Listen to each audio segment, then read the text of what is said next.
It's your girl Belle B. Welcome to my YouTube channel. If you are new, kindly subscribe so you get notified whenever I drop a video. So as you've already seen on the heading, it's a sad story. It's a sad story, but don't worry. I don't know.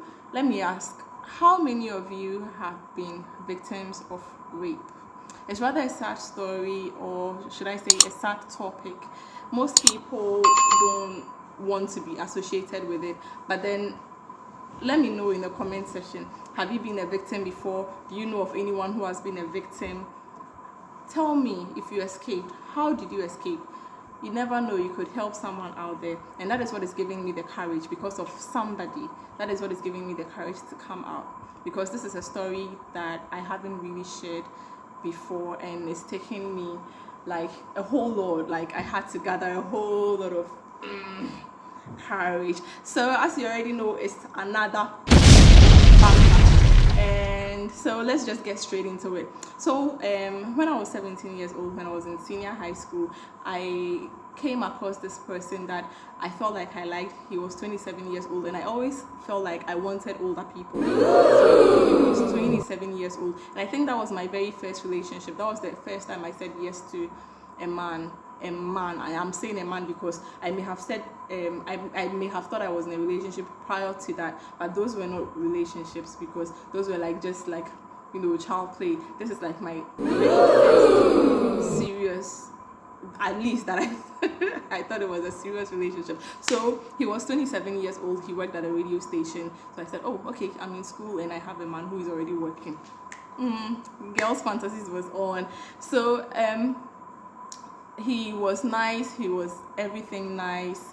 He, of course, because he was way older than me, he knew how to treat me and everything. So every time my love grew for him, I was really excited and everything. And then one time I was sent to go and get something, and then I said, oh, okay. So before, I didn't tell you this, he lived right in my hood.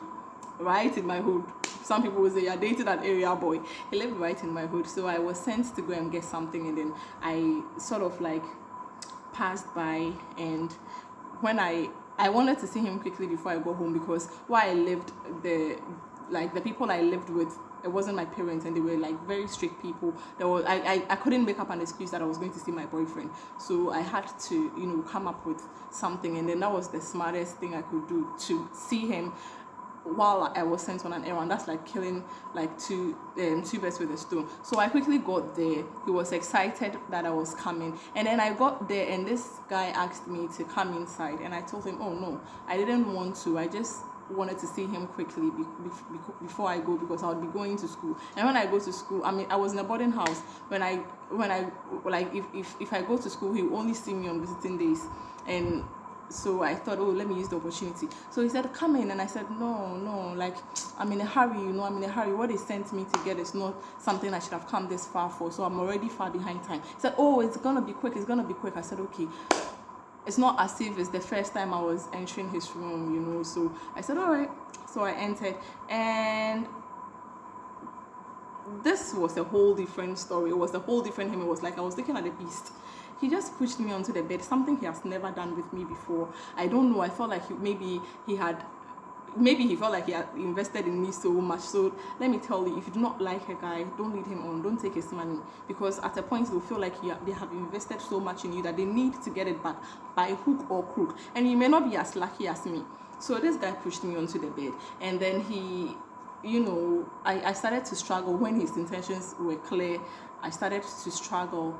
I said, no, I wasn't going to allow this to happen, because I was green. And hell no, I was not going to break it up this way. So I struggled. I'm telling you, people who go through this, it's not an easy thing. It's really not an easy thing. I struggled, and at a point I felt like, you know, like I was running out of breath.